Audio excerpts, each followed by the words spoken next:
and start whenever you're ready.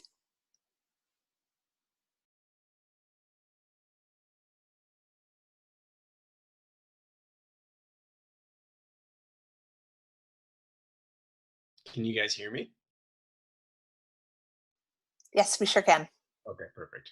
I realized I was talking and I was muted. And then do you guys see the screen right now?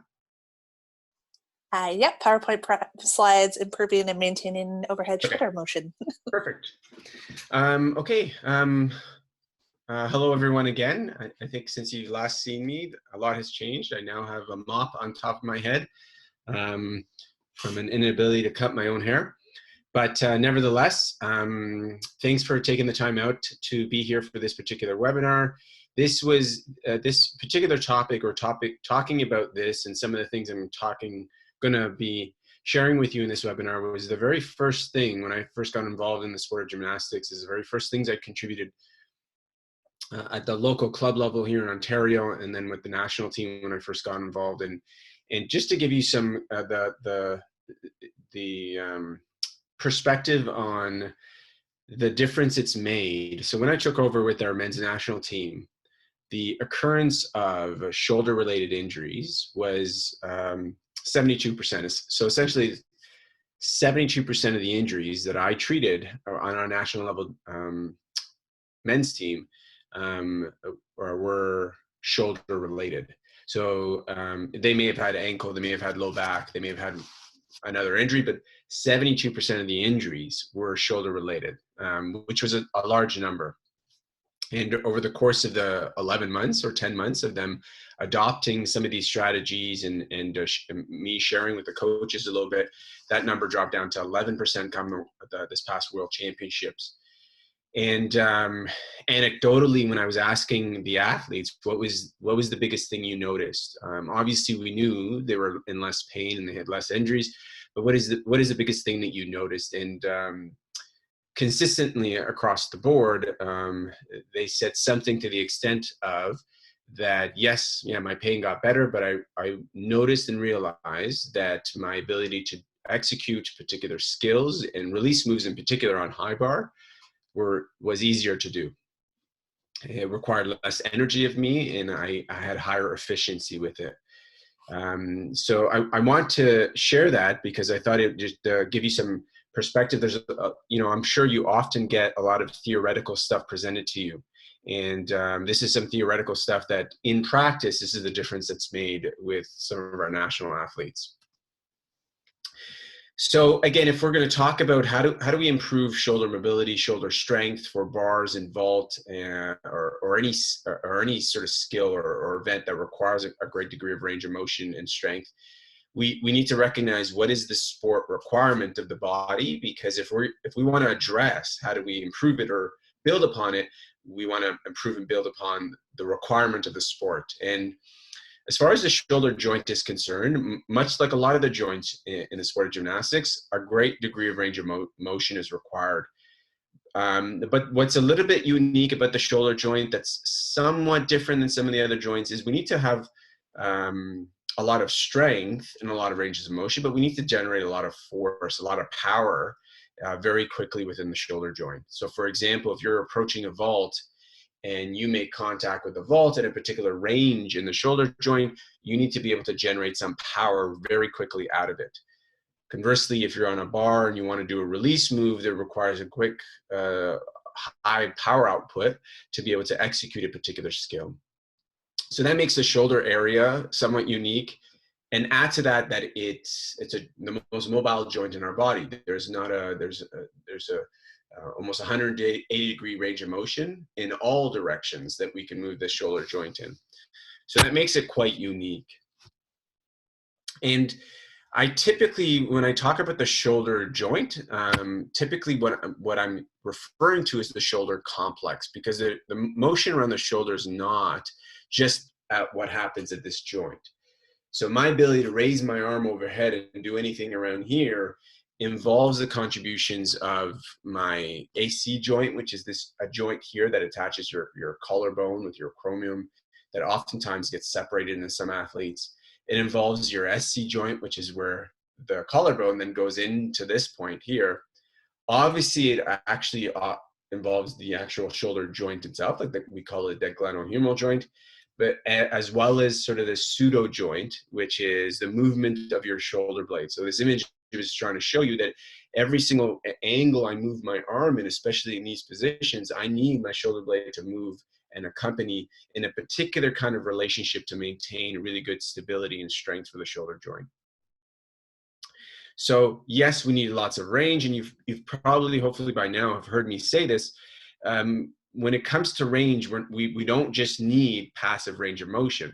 So in reality, any range of motion that we want an athlete to work through, we only need ever so slightly more passive flexibility than the active range that they're going through. So what I mean by that is, in this particular young gymnast here in this picture, if he needs to be able to raise his arm to be, I'm just going to turn sideways.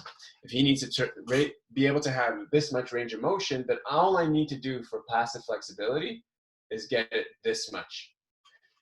So the requirement for our body is to have just a little bit more passive flexibility than the active range that we go through.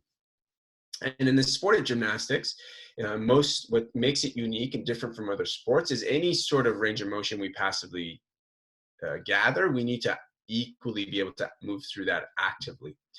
And if we're depending on improving mobility or range of motion in the shoulder strictly on a passive flexibility, which is like stretching, just be very clear that's not going to translate to active movement or strength.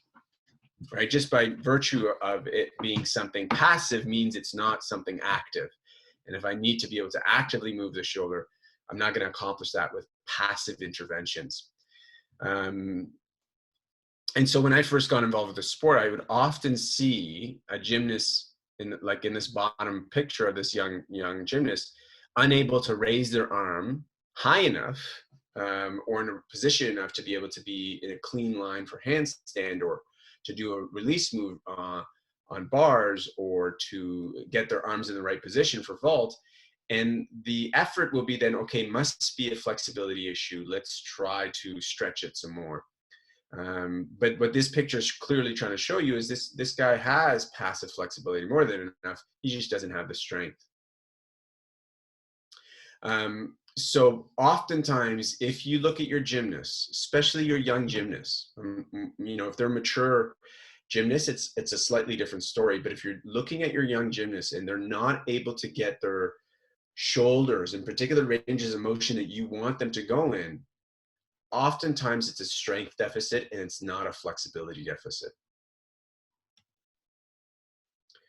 And this is what's a little bit unique about the shoulder joint, is that these deficits can be in multiple different angles and ranges. So maybe there's a deficit to get their arm here, but the deficit's not just in this plane. The deficit may be somewhere in the shoulder's rotational capacity that's limiting their ability to get even further up. So that makes the shoulder joint a little bit unique in that sense. So if we're looking at this picture here on the left, what's the negative consequence of not having the required range of motion or strength within the shoulder joint is someone will get in, like this gymnast will get into a handstand position like this. And the yellow line is showing what it would look like if they had adequate amount of range of motion and, more importantly, strengthen their shoulder joint to be able to be in that position with their arm here. And if there's a deficit, here's all the compensatory effects that goes on in the body. So first, oh, sorry, don't mind that picture. First, you see the blue line where the wrist is. The wrist is going to be forced into a greater degree of extension. And if the gymnast doesn't have the ability to extend, like I have the ability to fully extend my wrists, some gymnasts, you ask them to do that, they won't be able to fully extend. So if the body's being forced into extension greater than they can handle, there's the increased risk of risk-related issues, which is quite common in the sport of gymnastics. Eventually, if it's not dealt with, you'll start to have bony changes and you'll have gymnasts that completely lose their ability to extend their wrist. You can see by the red line, the lack of strength in this gymnast's shoulder, that they're not able to get it completely straight. So the body obviously has to try to get there in some way, and sometimes by force, sometimes by them forcing themselves or someone forcing them into the position.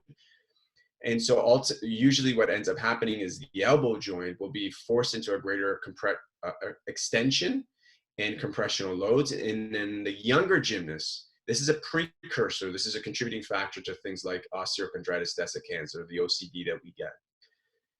And then finally, you can see in the low back, the arching that is happening. So now by the gym suit, it looks like this gymnast is maintaining a pretty fairly neutral position.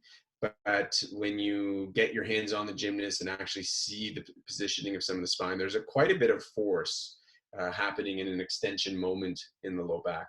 So I showed this so you can appreciate, when there's a loss of optimal strength and range of motion in a static setting, like a handstand, the implications on the body and how it can contribute to not only difficulty in performance, like keeping a clean line or maintaining a handstand easily, but the complications that could arise at the wrist, at the elbow, in the low back, and obviously in the shoulder, because there's a particular load put on the shoulder as it's being forced into a position it doesn't have strength into.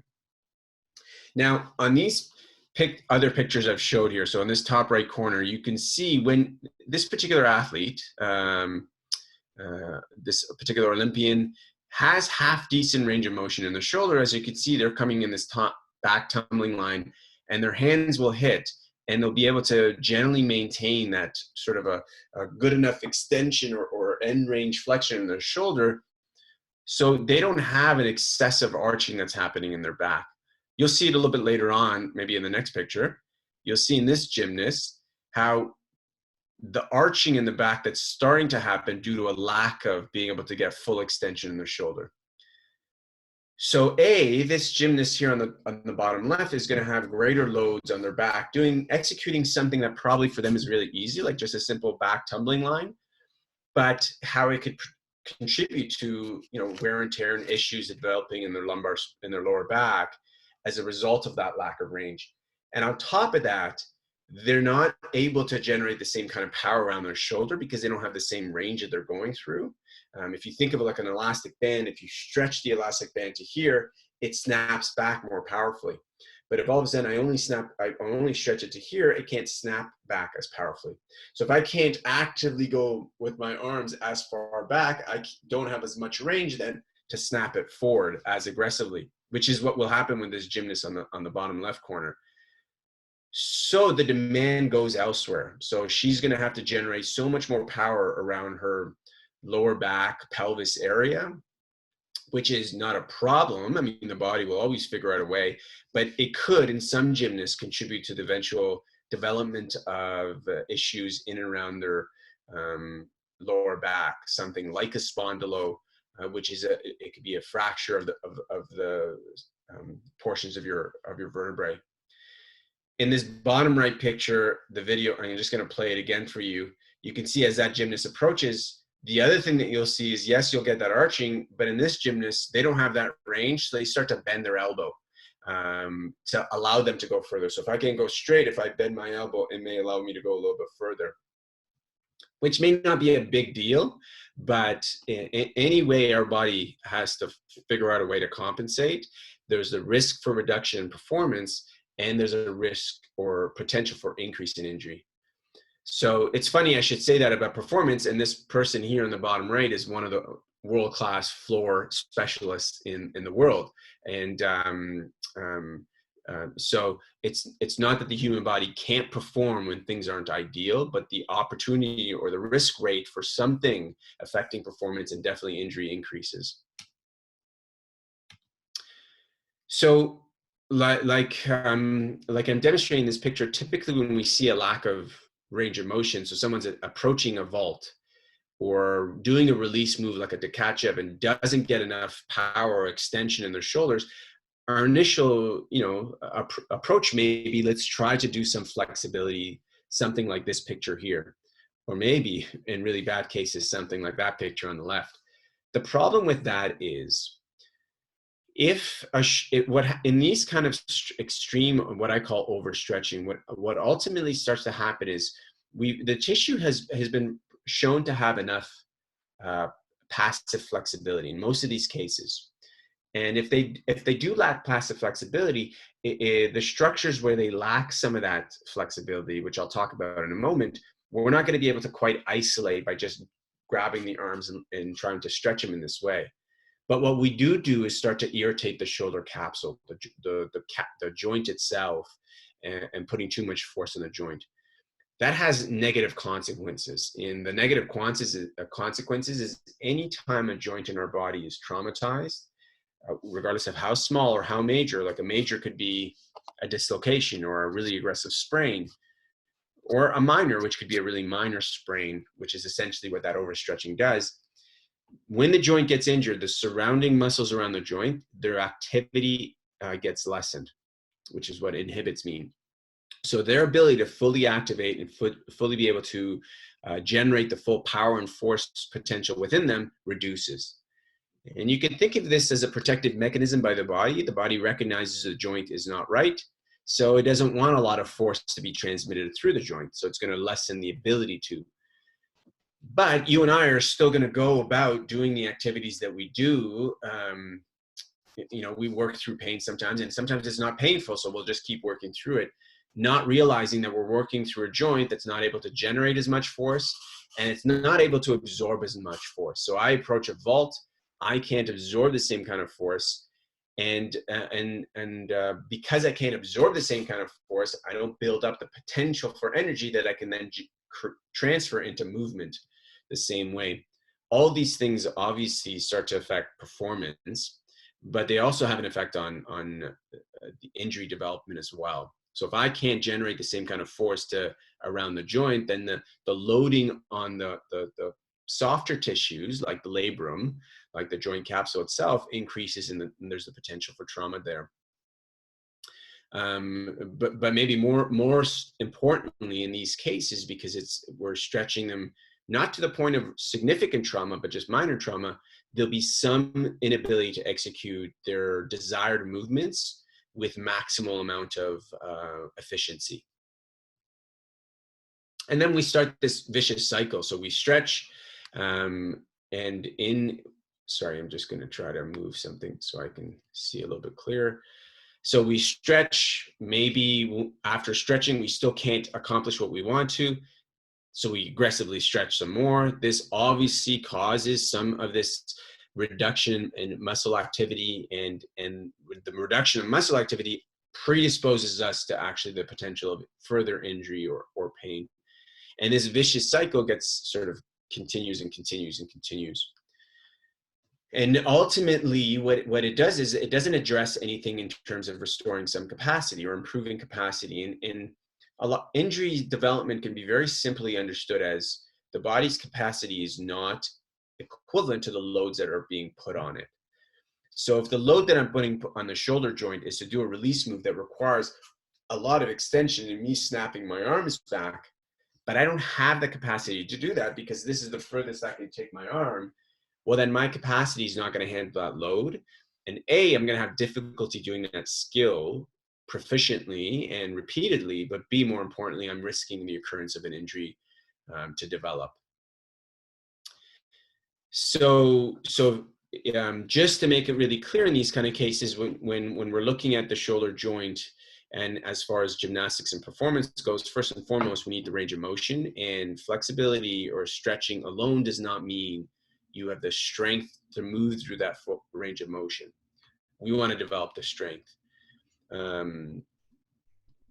So then we need to try to incorporate something active. And the term active flexibility is utilized a lot, so you can reference it as that.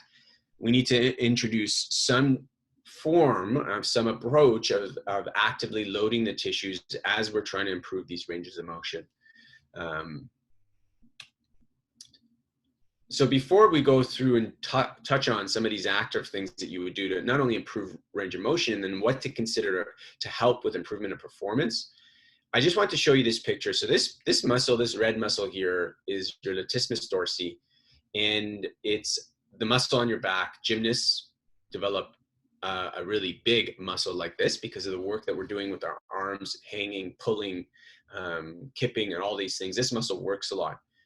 as a result of it working a lot, the potential for it to, if we don't spend time to actively strengthen the muscles that improve our active range of motion, this muscle, the pull of this muscle is to pull the arm down and then pull the arm in like this. So rotating it in this way. So it pulls that arm down and in. So if I am going to introduce any sort of stretching, I want my stretching to try to target this particular muscle and some of the smaller muscles that sit right next to it. And just lifting the arm up may not do it on its own. So when we do want to do some stretching, we just have to make sure or if we want to introduce foam rolling or for whatever, we just want to make sure we're targeting it in the right way in the body. And so I have a picture here of me doing a particular stretch. And what I'm doing here is trying to target that particular tissue. So I'm holding a dowel and my elbows are on a bench. I've rotated my arms out just a tiny bit while I hold that dowel. And I'm trying to keep my rib cage. So I don't want my back to arch so much. And some of your gymnasts, their backs will arch. So you actually want to try to create a little bit of rounding and then see how much you can take your arm up or how much you can sink into that stretch. You're more likely to now in this position to stretch that particular tissue, your latissimus dorsi, which is a muscle that's very frequently used in gymnasts. If I'm going to use a foam roller, then I'd want to foam roll in this area because that's the area where that muscle exists. So someone could grab my arms and lift my whole arms up like what's typically done in gym, and they'll be able to get my arm pretty far back. But a lot of that is happening through strain in the shoulder joint and through rotation of my shoulder blade that's not allowing me to actively stretch this tissue quite as well as I need to. So if we are going to, when we are going to stretch, because there is a place for it, we just need to make sure it's targeting the right muscles in the right manner. And this is an example of how you could do that with this particular muscle. So I'm going to skip this slide. I'll come back to it and reference it in some other way. Actually, I'll just talk about it now. So before we get into the active component of things that you could do, I want to present this approach to thinking of the human body. And that is, when you and I go through movements, whatever movement that is, it could be walking. It's not like we have ingrained within us the optimal way to move in that way. What we have within ourselves, within our body, within our nervous system, is we have an inventory of the potential that we have to move in all the different ranges of motion that we have to move. And as each execution of movement occurs, my body takes a really quick inventory and finds the most efficient way to move. Well, if I have a wide capacity to move in various different ranges and everything, it gives my body lots of options. This is important as it relates to sport, because your gymnasts are not always going to be in the most perfect position, most perfect postures, nor are they going to come out of the skill in the most perfect way. So what we need the gymnasts to have then is a lot of strength in variable ranges and variable ways, so that they can find a very efficient and proficient way to move into the skill that they're going to, or the next skill that they're going to. So I hope that made sense, and if it didn't, please ask me a question. This is a critical part, and even more important, why we want to make sure we're developing strength in multiple different ranges of motion, and not just flexibility. So how do we then go about preparing and creating a shoulder complex that could not only have the range of motion to perform in the sport of gymnastics based on what it requires, but to excel in the skills that it will be asked to do? So first and foremost, whatever range of motion we need that shoulder joint to move through, we need to make sure that we're using it actively. And if we don't use it actively, we're going to lose it, right? The old adage of you use it, if you don't use it, you lose it. It really applies to our muscles and joints. And so there's a lot of ways you can do this, and I'll touch on all of these ways. So there's isometric, eccentric, integrated, and a fourth way as it pertains that I'll talk about. So isometric is any sort of contraction of tissues where there's no movement happening. Eccentric is there's some contraction of tissues where the tissues are contracting, but they're actually lengthening. And integrated is when we start to integrate various different joints, various different tissues together. So here's an example of an isometric one. And if you've been at different national camps with me and or different webinars with me, you know I've talked about a little bit of this. And the benefit of doing some form of isometric contraction is you'll get improvements in range of motion this way. But while you're doing it, you're going to get improvements in range of motion and build strength in those improved ranges of motion, which is different than any passive approach you take, like stretching or even PNF. So introducing isometric contractions, and you can introduce it in various different planes about a joint as you're trying to improve range of motion. So you can see here, I've demonstrated this with one of our national level gymnasts. The very first camp I had a chance to work with him.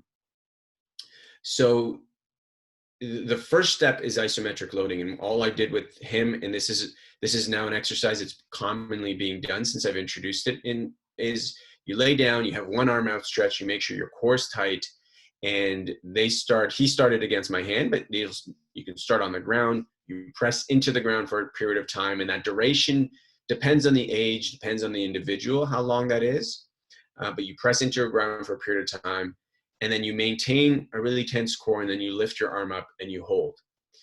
And by activating some of the tissues around the joint on one end, the moment you go to lift up, you'll actually be able to get a little bit higher up. And there's physiological reasons for this. I won't get into it. It's not important. But you'll get a little bit higher. And then once you get higher, you hold that in that position, again, for a duration of time. And then you meet them at their height and you repeat that process. And as you do that, you'll see the range of motion will improve. And while that's happening, the range of motion is improving, they're also strengthening themselves because they're forcing their tissues to be utilized and be activated. The other element that then has to be introduced is some form of eccentric control. And here's the importance of eccentric control. I'm going to show you an example of an exercise for that. It's going to help improve range of motion. It's going to help improve the strength of the tendon itself. I don't know if that's a question that's coming in, so let me just see. Yep, sure is. Did you want me to read it, or do you have that one?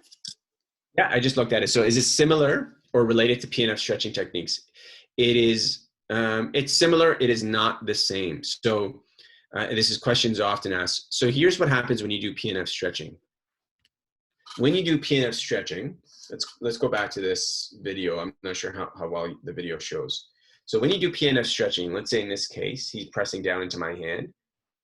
Well, after a period of time of holding that PNF contraction, which usually is around 6 to 8 seconds, it's not that long, what you do is you then move their arm up higher to go through a greater range to stretch it.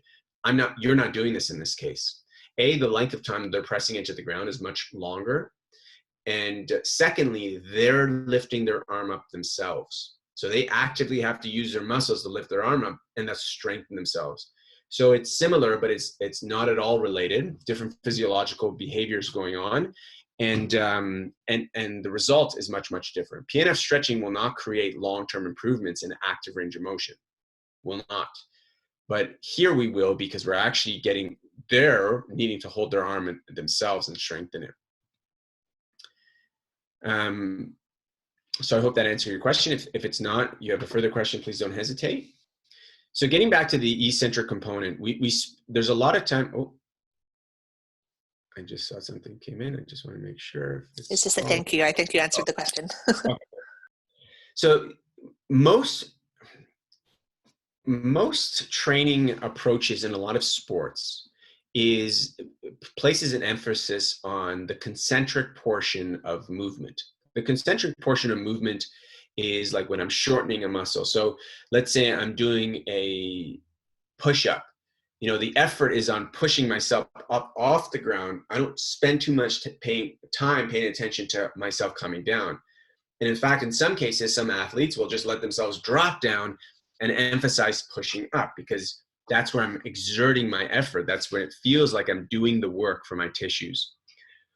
The eccentric component, in many regards, it can be looked at as even more a vital role to the health of tissues and developing strength in the tissues and improving performance. So, like I've listed 4 things that it contributes to, but mostly remember, all movement has three different components. All movement has an eccentric and a concentric component to it. So if I'm doing a release move, just let's give that example of a release move on bars. Let's say I'm doing a Tkachev and I'm wanting to release back this way. Yes, there's the active portion of my arms going back, but there's tissues on this end are eccentrically also tensing up, right? So eccentric contraction is the muscles contracting, but it's lengthening. It's like me doing a bicep curl as I lower the weight down. So these tissues are also eccentrically contracting. And so we need to be able to train and we need to be able to condition for that. So let's say we've done some of those isometric contractions. At one point or another, we then want to introduce some eccentrically loaded exercises. So if we're talking about the shoulder girdle, this is a very simple exercise where they have a weighted bar, and that weight can be different based on someone's strength, but it does need to be heavy to match their level of strength. And they put their emphasis on the descent. So if I were to give another analogy, if I'm doing push-ups, the emphasis is in my descent down and going slowly down, so that I'm actually conditioning my nervous system, conditioning my tissues to handle force on that descent down. I'm just going to play that video again. The key is just to make sure there's no compensatory effect. So at one point, I'll point out to Corey whether I want him to keep his rib cage down, which I did a moment ago, because I don't want compensatory effects happening. I want to make sure the right tissues are working. He gets at the bottom. What you could do is you take the weight out of their hands. They bring their arms up. So they're not having to focus on the concentric portion. They do enough of that. I don't need to build strength in that plane anymore. I'm just emphasizing the eccentric component. You can translate this into something else. Let's say if you want to develop someone's power output jumping or improve their ability to land, well, then get them to do squats, but emphasize the eccentric aspect of it, the negative aspect to do it. They can handle more load that way, so they can strengthen quicker, and we can actually help and contribute to conditioning their body to be able to load appropriately in that direction. The only thing with this is it's taxing on the tissues, it's taxing on the nervous system. This is not something you do every day. Maybe you do it once or twice a week for 3 weeks, and then you don't do it again for a month. So it's not done every day, and it's not done every week for the entire year. You definitely want to plan when you put it in, when you don't put it in. You may not want to do this right before a competition because there is an increased soreness that happens in the muscles. Lastly, once you've developed the range of motion, strength through that range of motion, control and the eccentric strength, you want to then integrate it with all the other things that contribute to motion around the shoulder girdle. So this is just one exercise that I'm demonstrating here. I've now improved my range of motion. I'm working with my shoulder joint, being strong in that range of motion, multiple different planes, because if I'm bending my elbow, so my shoulder joint is having to work in different planes. And I've involved my elbow. I've involved the movement of my shoulder blade as well as I do that. So that's an integrated motion where I've now taken my range of motion that I've improved in and integrated various different body parts and various different angles to develop strength even further in. Because again, not every single time is a gymnast going to approach a skill or execute a skill with perfect precision. In fact, I would argue even the best gymnast 95% of the times doesn't. There's going to be slight variation in body positioning, and so you want it to be strong in all the various different positions. This is another sort of an advanced exercise. Actually, we'll get to that video in a moment. I didn't mention this, but how much extension capacity you have in your middle upper back and your spine is also of importance. So you've seen gymnasts, for example, in this picture on the left, just round over a foam roller. That's a great thing to do because you want to improve the ability to extend, because as I extend my shoulder, my spine is extending a little bit too. The only thing I'll say to this is you want to make sure that the lower back is not arching too much. So what I would say is maybe take a lacrosse ball, put it underneath the lower back and tell them, don't let your lower back lose contact with this lacrosse ball. And that way we ensure the extensions just happening in your middle upper back and not in the lower back. So a lot of gymnasts, a lot of athletes, a lot of individuals will do this exercise, do most of the extension in the lower part of of their upper back and in their lower back, and not actually get significant improvements in their middle and upper back. So you want to make sure if you're going to do an exercise, you do it properly. And then the shoulder blade itself moves various different directions, right? So I'm going to try to demonstrate this to you. Hopefully you can see it. So if this is my shoulder blade, I can shrug my shoulder blade, I can bring my shoulder blade forward, I can pull my shoulder blade down, I can squeeze my shoulder blade back. So conditioning or strengthening the muscles to go that move the shoulder blade in all four of those directions, isolated. So it's not like I'm doing this exercise and I'm moving my whole body. I'm just focusing on my shoulder blade moving, and I'm going through those four actions at as much as I can, sort of at the edges of my capacity. You'll be surprised how much they contribute to shoulder range of motion. So for those of you who've been to one of the national camps, I took Ellie Black as an example.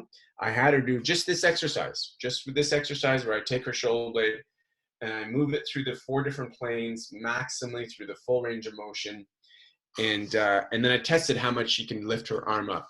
And if I can remember accurately, she had really good range of motion to begin with. So she was, let's say, here already to begin with. She had at least the equivalent size of my hand from here to here improvement just by doing that exercise without even us having to stretch or do anything for the shoulder joint. So incorporating exercises that move the shoulder blade are important, and a very easy and simple one is just getting someone to build the capacity and the comfort level to move the shoulder blade in its four different planes of motion independently on their own. The progression to that, which I do not recommend you go out and do this in your gym, is now this gymnast is doing that same thing, but in a handstand position. Why would we want to do this? Well, it's because most of the time gymnasts are going to, when the demand on the shoulder joints the most is when they're fully extended like this and in a handstand or on bars. So I showed that as a demo, but I advise you not to go out and have that be the first thing you do, because you risk potentially injuring your gymnast depending on what their capacities are. So on top of addressing the things that we just did for the shoulder with some of this eccentric and isometric stuff, we want to incorporate some things that also associate and contribute to shoulder function, which is like your mid-back and the movement of the shoulder blade.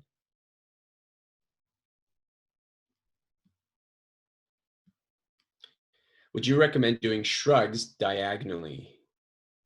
What angle diagonally?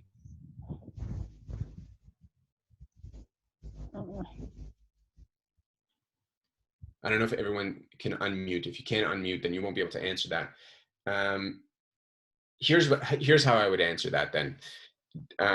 So let's say here's shrugging, this one plane that we typically go to. If you want to do the action, so if you look at my arm is going through, the vector of force is this way, up and down, because my arm is pulling my shoulder up and down. I can take it here and do the same thing where I squeeze back and come forward. I can take it here and do the same thing where the line of force is driving my shoulder blade down and up, or I can take it here and doing that way. If you relate, if what you mean by shrugging is doing some scapular motion in the plane or the force vector of the arm, then yes, do it in every possible angle.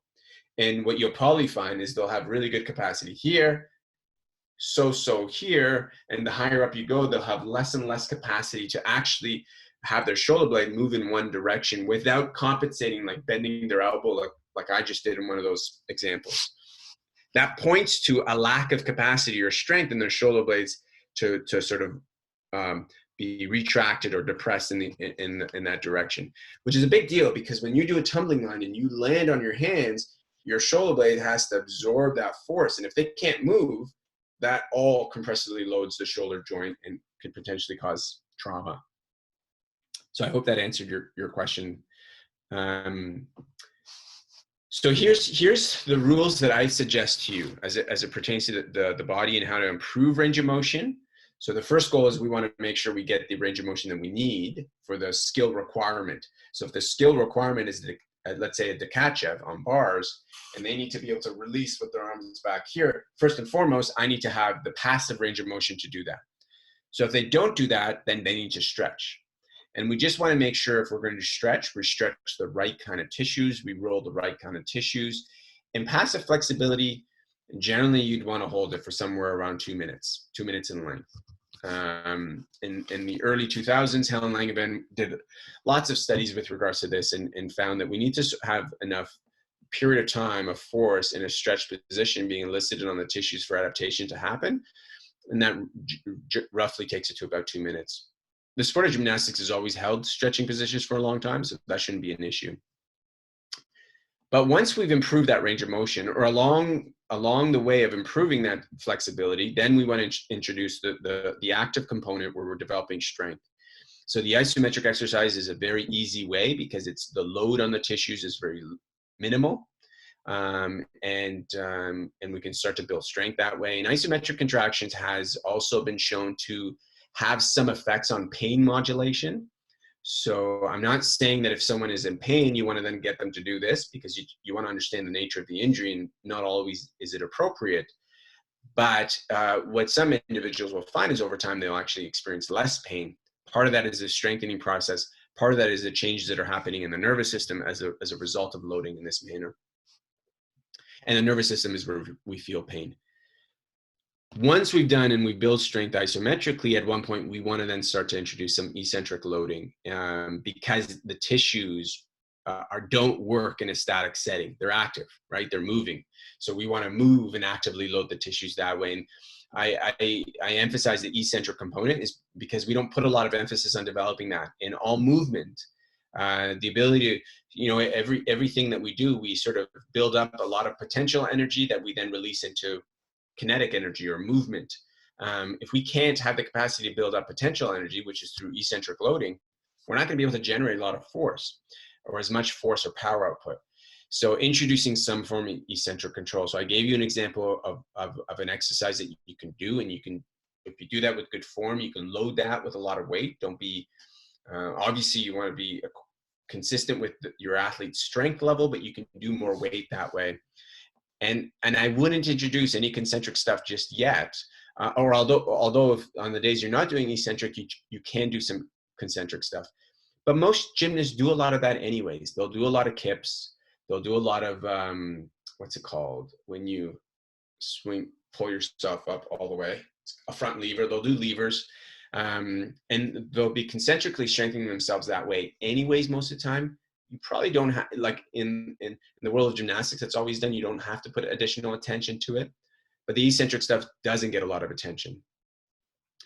And then finally, you want to integrate it with the surrounding tissues and surrounding muscles. So the example I gave was that one with the stick, where I'm going through full end range sort of flexion of my shoulder, and then I'm staying in that plane and incorporating movements in my shoulder joint as I go through it.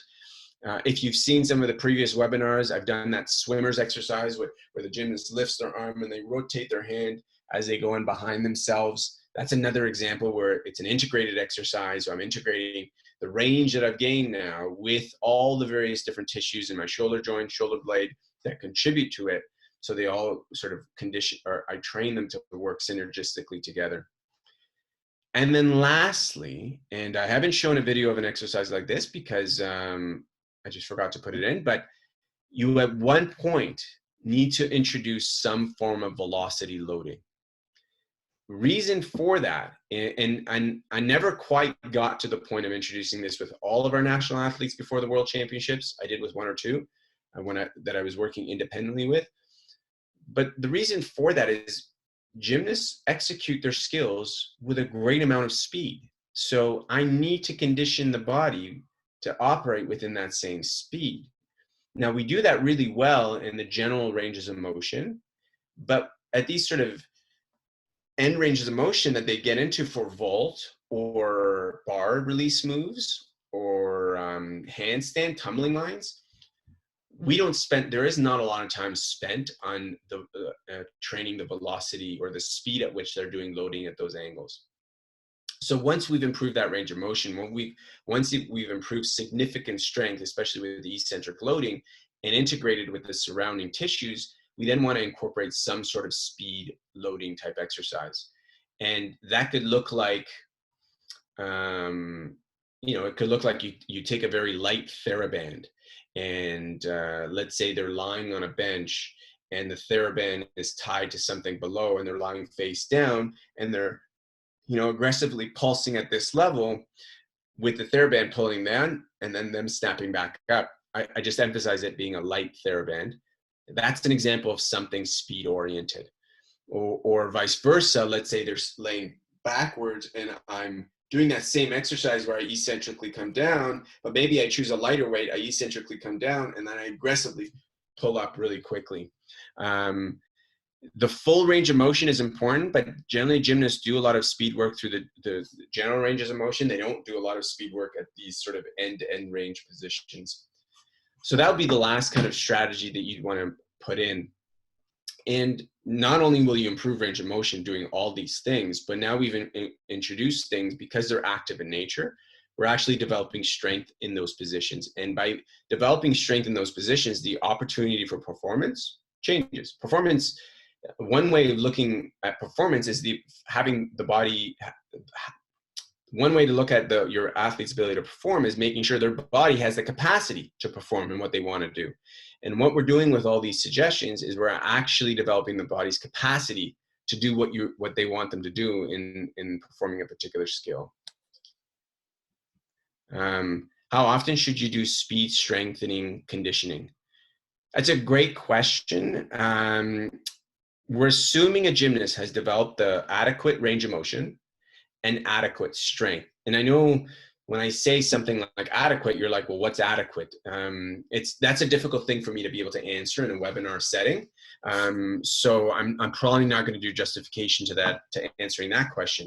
But once they've developed the adequate strength that's required, if they did some form of velocity or speed type training, once a week can be sufficient, as long as it's done well and executed well. And part of it being well is that they develop the actual amount of strength and capacity they require. So it's not just that they have the range of motion, but they have the range of motion and sufficient strength in that range of motion before we add some of the speed work, right? But then as little as once a week can be sufficient. I probably won't push it more than twice because of we are working at speed. And so if there isn't sufficient control and strength, the risk of obviously something problematic developing increases, but once a week can be sufficient. So if I was, let's say, starting from scratch right now, maybe once or twice a week, I do some form of isometric loading. Maybe out of those twice that I do isometric loading, one time I do eccentric loading, or maybe both times I pair it with some eccentric loading. And then maybe another time during the week, I do some form of integrated type of exercise where I'm integrating a lot of different tissues and muscles together. And then once a week, I'll do the velocity or sort of speed strength training at those end ranges. And that probably doesn't come in right away. That's probably after 4 to 6 weeks of me developing the right kind of strength before I introduce it.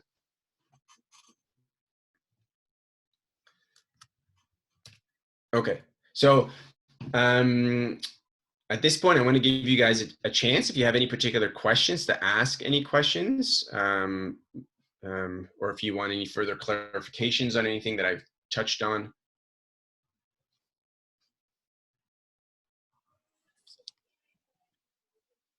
Yep, feel free to write any of your questions in the chat box there, or you can always possibly unmute your line if needs be as well.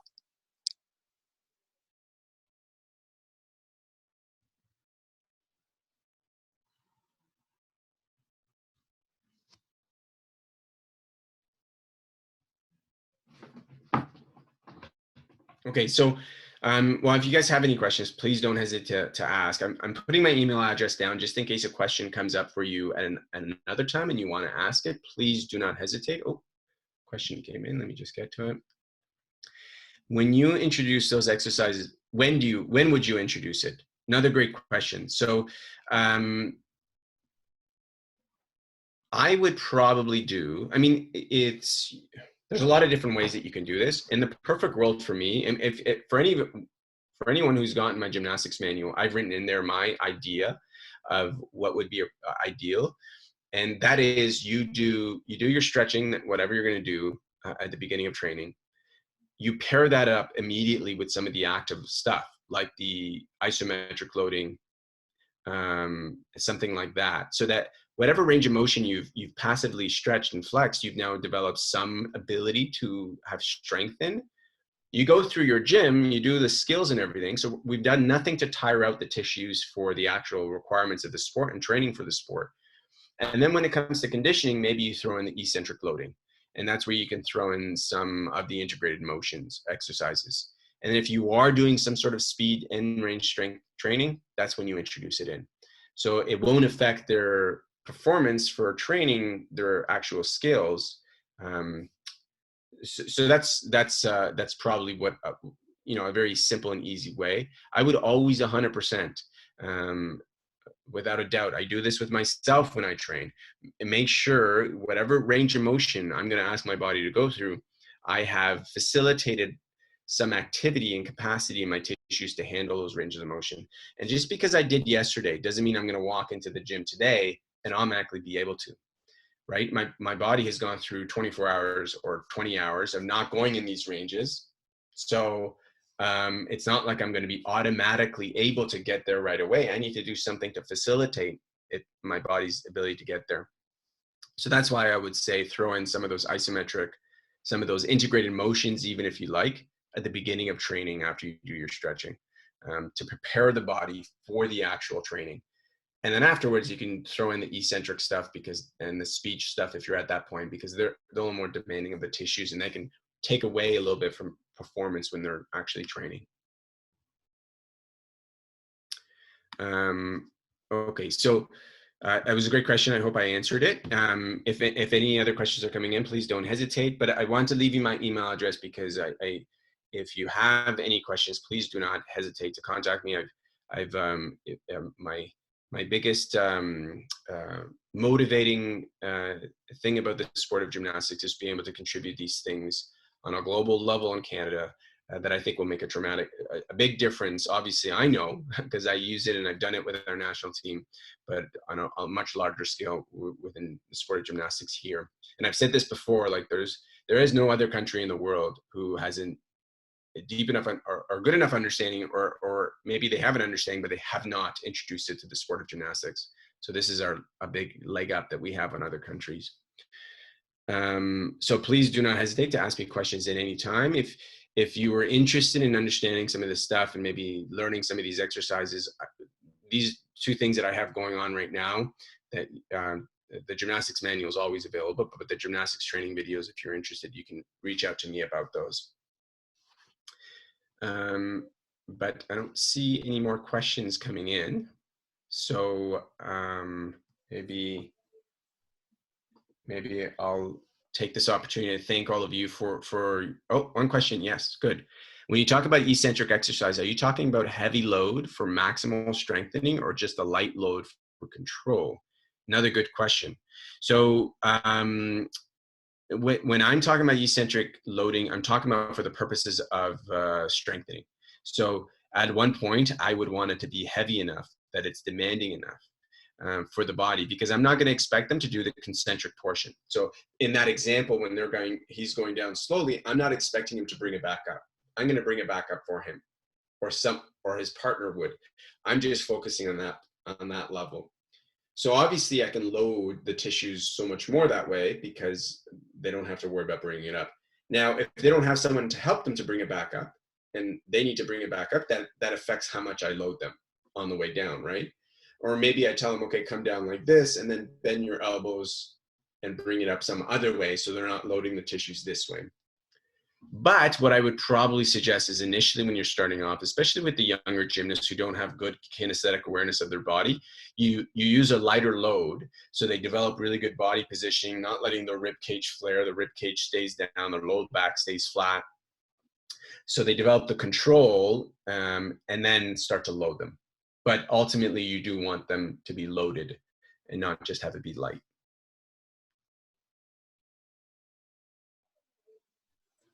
All right, so I hope that answered that question. Thank you, all of you guys, so much for your time that you've given me over the last few weeks. I've thoroughly enjoyed it, and I hope I have the opportunity to be contributing to you in some form or another in the future.